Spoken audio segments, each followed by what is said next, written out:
Hello everyone and welcome to my channel. My name is Crown and today we are going to have some more stories that I hope that you will enjoy. But before we start, it will be so much appreciated if you would subscribe to the channel, like the video if you enjoyed it, and maybe leave a comment down below. These simple clicks would mean a lot to the future of this channel and really reward the effort that I put in every day. And now, without further ado, let's go! First story. Father endangers his kids to tell me off. Ends up calling the police on himself. A few weeks ago I was driving in my neighborhood playing Pokemon Go. Not while driving obviously. The end of my neighborhood has a poke stop that I collect items from every day, as you get bonus items if you collect from stops every day. This particular day was my 7th day, meaning I would get even more items. I would start over from day 1 the next day. I drove to the stop, got the items, set my phone on my passenger seat and went home. The road I was driving on was 20 miles per hour, but I was going about 12-13 miles per hour. I drive up a small hill and turn a corner when a wild family appears, including the jerk dad. The wife, her friend, and 3 kids walking by them stepped off to the side of the road to let me pass.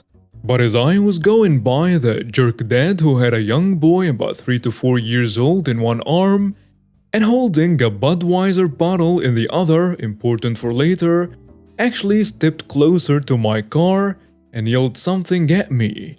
As I had gotten into an accident recently and was trying to be as safe as possible, I stopped the car, rolled down my window, and asked if he was alright. And the conversation went as follows. "Are you guys alright? Why did you do that?" "You see my family, right?" "Yes, what about him?" "You know you were driving too fast for this neighborhood, right?" I should point out that I live in Illinois, and while my car was being repaired from the accident, I had a loaner car with Wisconsin plates. I tell him, "Sir, I was going only about 12 miles per hour, and the limit here is 20. I wasn't driving too fast." "Well, you almost hit me and my son." "Yeah, cause you stepped close to a moving vehicle. The only one putting you guys in danger was yourself." The jerk dad looks at my phone in the passenger seat and says, "I don't know the laws in Wisconsin, but here in Illinois you can't be on your phone while driving. I'm calling the police." "I don't know their laws either. This car is just a loaner. I live here in Illinois." "Then you should know the laws. I'm calling the police." "Well, have fun with that." That was that I just left. I know I probably should have stayed, but since I didn't actually do anything wrong, I wasn't taking his threat seriously. I went home and made some ramen to eat. As I was sitting in my dining room, I looked out the window and nearly choked on my noodles. The jerk dad followed me home. He was on his cell phone with a dispatcher, and I thought I was screwed. About 5 minutes later, 2 cop cars with 3 police officers show up. I stepped outside thinking I was done for. The officers started to question the 2 of us. The first police officer asks, "OP, do you know why we are here?" "Yeah, I have a pretty good idea what you think you're doing here. But why don't you let me know?" "This gentleman called us saying you attempted to run his family over after you got caught texting while driving, and plus going way over the speed limit." My mind went blank for a few seconds. This jerk actually said that I had attempted vehicular manslaughter. My mind started working again and I said, "Sir, that couldn't be further from the truth. I was driving home from playing Pokemon Go on my phone when this man stepped close to my car while I was driving. My phone was on the passenger seat the entire ride home." "He's lying. He nearly killed my family. Arrest him now." "Sir, calm down. We will settle this." "OP, what was this man doing when the incident occurred?" Suddenly, an idea popped into my head, and right there, on the fly, the revenge started. He was walking with his family along the side of the road, carrying a young boy on one arm and holding a beer bottle in the other. "That's not true, you piece of garbage." "Sir, control yourself. As I drove by them, the rest of his family went to the side of the road. But he actually stepped closer to my car. I think he got within an inch of me. This is nonsense. He's just trying to protect himself. Sir, if what he's saying is true, you could actually be arrested here, not him. Are you sure that's what happened? I'm positive. He got way too close to my moving vehicle, holding a child and a bottle of Miller Lite. It wasn't Miller Lite. It was Budweiser. Oops. He cut himself off and tried to backtrack, but it was too late. All the officers looked at him and he tried to defend himself. But then the third police officer said something I thought I would never hear a cop say in my life. Sir, have you had anything to drink this evening? The jerk dad, now very less confident. No. They moved him to one of the cop cars and gave him a breathalyzer test. 0.12%. Just over the limit. Gotcha, jerk. The jerk dad ended up confessing to them that I was right, and then he was arrested for public intoxication and child endangerment. He has to go before a judge to determine if he's a danger to his family. The officers asked if I wanted to press any charges, and I definitely said yes. Well deserved.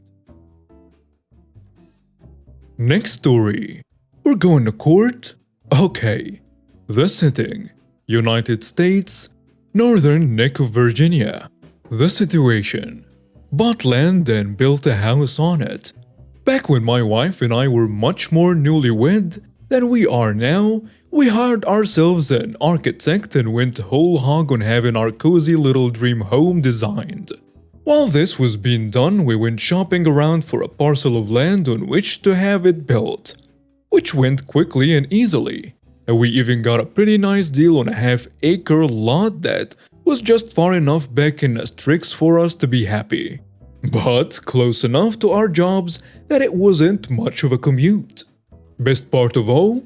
No homeowners association. There weren't any active back in that area because point blank, it was full of poor people back there. Dirt poor country types and working poor wage slave types. We made very sure with our lawyer that no previous owner had ever had the title amended to allow for any HOA nonsense as well. Because that's a thing some real estate developers like to do. They will buy up a property, get a title amended to force the membership of that property into a local HOA that they usually operate or are in cahoots with those that do, and then resell it with that as a new requirement for any prospective buyer to automatically agree to when they sign the title. Flash forward to August of 2019. COVID was just around the corner, but nobody knew that yet. Everything was at which passes for normal out in those parts, and my wife and I had since moved to a different location, but retained that property as one of our various rentals. It was our dream home for several years and we loved that place. Moving was tough. It was a good neighborhood out there and folks were very welcoming. Then a company that totally not named Ryan Homes or anything even slightly similar came in and spent some years buying everything up back there that got the market and pressuring folks into selling, which worked out for them only too well. And of course they gentrified everything. For 3 years and some change, there were massive amounts of the old being torn down and hauled out, and the new being built up and sold. The HOA was built right in, because of course it was. Folks with money enough to throw down only badly built houses that looked nice from the front moved in one by one and two by two. Property values in that area skyrocketed. Property taxes skyrocketed right along with them, and more of the less poor people were forced to sell because they got taxed out of their own homes. My wife and I knew what was coming from the get-go. We knew those jerks from totally not Ryan Homes were going to come sniffing around our way, but not to try to buy us out, just to see if they could finagle, schmooze, or threaten us into joining the HOA they were installing. It was inevitable. Lots of information is public record. They knew we had money, and they knew we were living below our means by 2 orders of magnitude. They knew we clearly meant to be exactly where we were because we sure didn't have to be. They knew they didn't have a snowflake's hope in hell of pricing us out on taxes. So they tried nagging us to death and coming right up to the line on harassment, always to talk to us about joining the HOA. They failed. They got told by one expensive lawyer to find something else to do before we all go super busy helping them find things to worry about. And so they desisted for some years. Then my wife and I moved and got the property set up as a rental. Absolutely not Ryan Holmes starts bothering our tenants there, both trying to get them to pressure us into putting the property into the HOA as well, as getting our tenants riled up with the most outrageous lies about what could happen if we, the owners, do not protect our renters better. My wife and I were livid after hearing about this nonsense, and so we got a hold of definitely not Ryan Holmes to let them know that this was our formal request that they stop bothering our tenants, that all further communications will be from our really expensive lawyer. They must have assumed we were bluffing, or maybe whoever was in charge of thinking that day didn't show up for work, because they just kept right on with their nonsense. It got so bad that they were even sending fake but convincing looking envelopes with eviction notices that, upon being opened, said, "Could be what you'll find in your mailbox one day," without our wondrous HOA, and containing information about the benefits of that HOA. We gathered it all up and got the tenants to talk to our lawyer and got the police involved to get the ball rolling on a harassment investigation. Another formal request to cease and desist was sent to Never Ryan Holmes by the very expensive lawyer, which they utterly ignored. I think their guys that's supposed to come to work and think about things quit a long time ago. Maybe he never told anyone, maybe nobody noticed.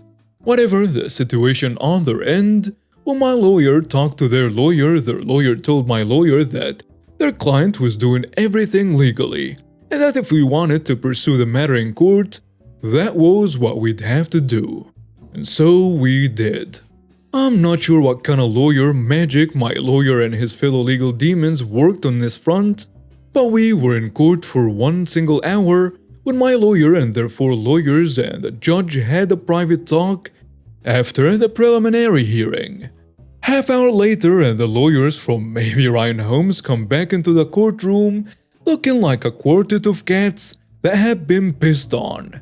My lawyer takes a seat beside me and says, "They are going to settle." And I was like, I didn't think we were that far along in this yet. What happened? And he said, "They built 51 homes in County of Concern over 2 years. Every single one of them was inspected before close of sale by a real estate agent that never actually got around to getting her home inspector license.